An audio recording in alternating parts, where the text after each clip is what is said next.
الطلبة والطالبات، السلام عليكم ورحمة الله وبركاته. مرحبا بكم في درس جديد من دروس النهاردة. طلاب ثالثة إعدادي مكملين مع يونت 1 في القواعد الموجودة معانا، وبإذن الله النهاردة هيكون درسنا عن suggestions. suggestion أصلها suggest، suggest يعني يقترح، والفعل suggest من الأفعال اللي يجي بعدها فعل زائد ing، يعني أقول I suggest going to the zoo. اقترحت الذهاب لحديقة الحيوان. إذن suggestion معناها الاقتراح. suggestion معناها الاقتراح. يبقى إن شاء الله في فيديو النهاردة هنتكلم عن الاقتراح وما هي أساليب الاقتراح. طب تعالى نعرف معنى اقتراح. الاقتراح عبارة عن طرح جملة يمكن قبولها أو رفضها. إن أنا أقول لك جملة ممكن أقبلها وممكن أرفضها، ده الاقتراح. في النهاردة إن شاء الله هنبدأ مع أول حاجة في الاقتراح، وهي أساليب الاقتراح. إيه هي أساليب الاقتراح؟ يعني إيه اللي أنا أشوفه كده في الجملة بتاعتي أقول ده اقتراح؟ هل في حاجة معينة أنا بستخدمها علشان أقول دي جملة اقتراحية أو ده اقتراح مطروح؟ تعال نشوف إيه هي أساليب الاقتراح. أول أسلوب معايا وهو how about. وهاو about معناه ماذا عن، ما رأيك فيه، ويجي بعدها verb plus ing، يعني يجي بعد how about فعل مضاف له ing ومعناها ماذا عن. بتساوي بالظبط what about اللي برضو بيجي بعدها فعل زائد ing، يبقى how about او what about يجي بعديهم فعل زائد ing ومعناهم ماذا عن او ما رأيك فيه. لو شفتهم في اي جمله يبقى انا اعرف ان ده عباره عن اقتراح. وممكن الاثنين دول يجي بعديهم اسم، يبقى فعل زائد ing او اسم. ثالث شيء هو why don't we او why don't you. why don't we لما لا، why don't we لما لا، ويجي بعدها فعل في المصدر. why don't we لازم نحفظ المصطلحات دي. why don't we لما لا، ويجي بعدها فعل في المصدر. اما رابع شيء معانا وهو shall we، وبرضه يجي بعديها الفعل في المصدر. اللي قبل الاخير هو let's، واللي معناها هيا بنا او يلا بينا، ويجي بعدها برضه فعل في المصدر. اما الشيء الاخير وهو you could او we could، ويجي بعدها فعل في المصدر. اذا الكل يجي بعد منه فعل في المصدر ما عدا how about او what about. يبقى اساليب الاقتراح how about أو what about وبعديهم فعل زائد ing، why don't we زائد الفعل في المصدر، shall we زائد الفعل في المصدر، let's زائد الفعل في المصدر، we could زائد الفعل في المصدر. تعالى ناخد مثال علشان يوضح لنا القاعدة اللي معانا الجميلة دي، ونبدأ نقول عن الاقتراح. how about going to the park. ايه رأيك نروح الحديقة؟ how about going، ما قالش go، قال ايه going. ليه؟ علشان هنا الفعل جاي بعد how about، يبقى how about going to the park. ايه رأيك نروح الجنينة؟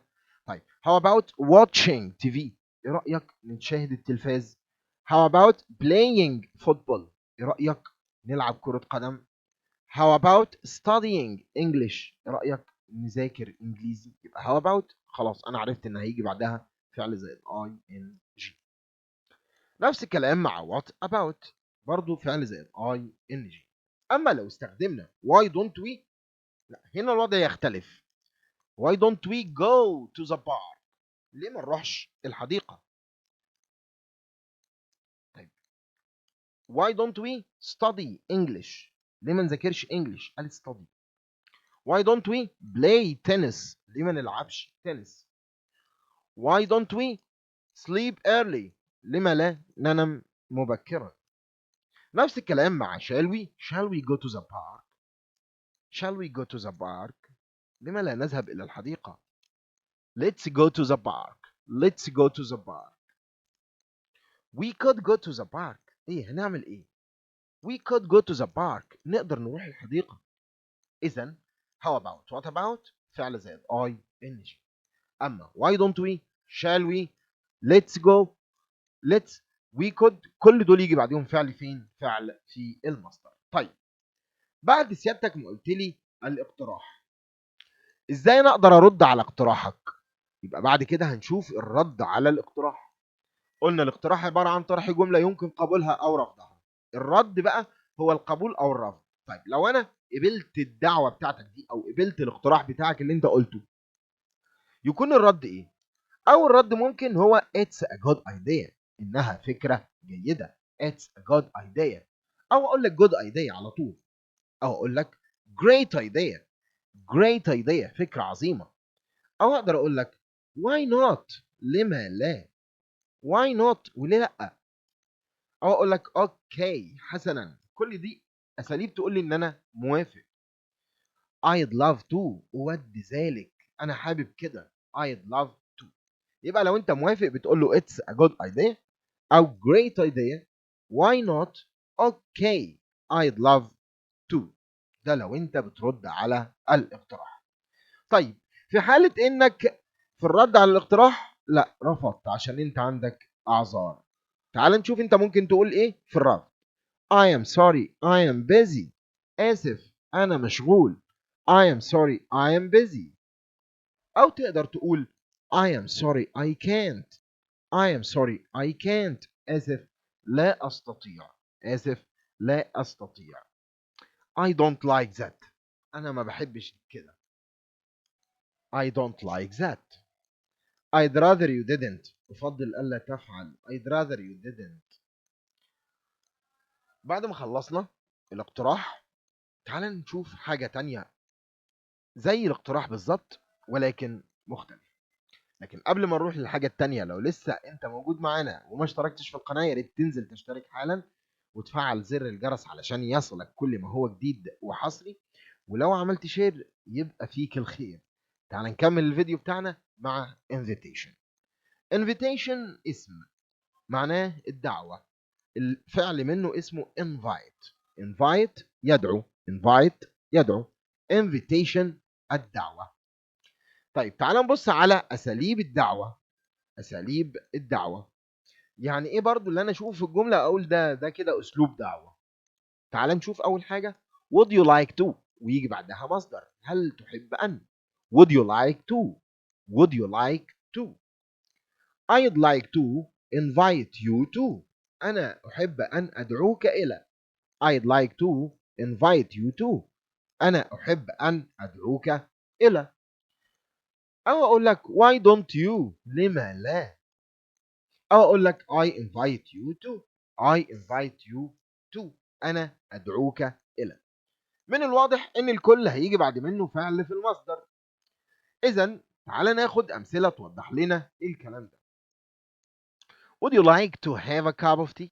تحب تشرب معانا فنجان شاي؟ I'd like to invite you to have a cup of tea. أنا حابب إن أنا أدعيك على فنجان شاي. I invite you to have a cup of tea. أنا أدعوك إلى تناول فنجان الشاي. I invite you to my birthday. إيه اللي حصل هنا؟ اللي حصل هنا إن هو ممكن يقول لك بعد أي واحدة من دول أقدر أجيب برضو noun، أقدر أجيب اسم. ففي الأخير قال I invite you to my birthday party. أدعوك إلى حفل عيد ميلادي. إذا بعد to أقدر أجيب فعل في المصدر أو أقدر أجيب اسم أو أقدر أجيب اسم.